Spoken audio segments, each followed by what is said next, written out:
Hi, welcome to Buffzone.com. My name is Kyle Ringo. I'm the CU beat writer for the Daily Camera newspaper. With me is veteran sports columnist Neil Welk, who is beside himself today because the Buffs came this close to making his CU victory prediction a reality last week at Georgia. Kyle, I'm going to keep on picking the Buffs every week because I know they're going to win one of these games. I felt good about the Georgia game last week. I like the way Bernard Jackson played. One of these days they're going to pick up a win. I think it happens this weekend.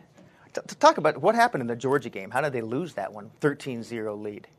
Neil, I think the Buffs just got caught up in a storm of momentum that was going against them.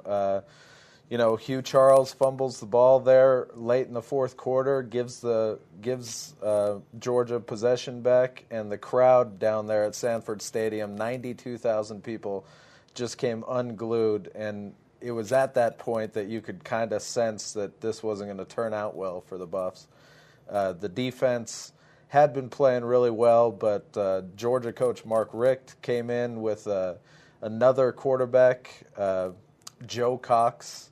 It's kind of ironic that a guy named Cox ended up beating the Buffs this week when the Buffs were kind of playing in honor of James Cox, whose father died last week. But anyway, Joe Cox comes into the game and leads a couple of touchdown drives. The Georgia offense was just much better with him in the game instead of Matthew Stafford.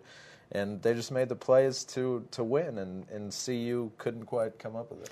Yeah, I think you're right. I think you could feel the momentum slipping away in those last few minutes, and the Hugh Charles fumble definitely, gave Georgia new life. Colorado's defense had come up great twice, I thought. They had stopped Georgia twice on fourth down and short inside the red zone. They had made them go for it. They didn't get it, and I thought that was a huge step forward for Georgia's defense. But the fumble then gave them one more chance, and I think that was just a little too much.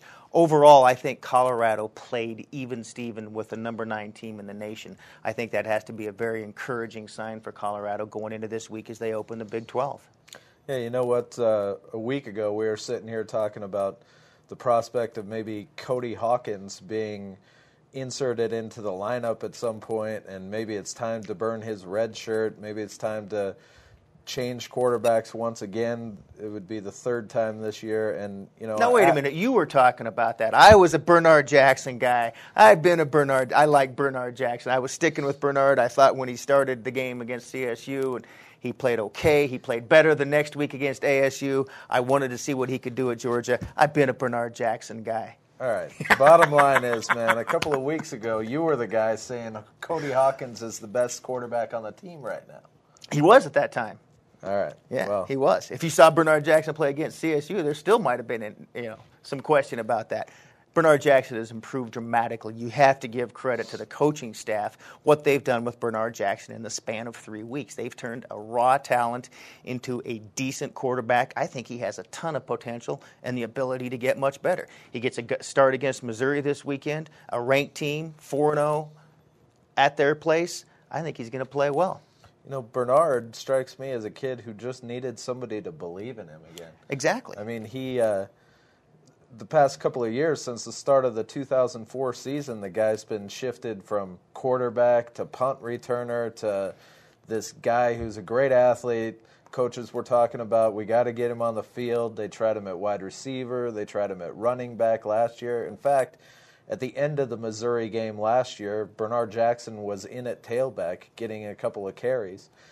And finally, in the spring, with the change in the coaching staff, he got back to quarterback, and the coaching staff actually worked with him from his mechanics and throwing the ball to learning the offense, and he's blossomed. You're right, Kyle. He has blossomed, and I think you're going to see more improvement this weekend when they go to Missouri. And we'll be back next week to talk about that. Thanks very much for joining us on Buffzone TV.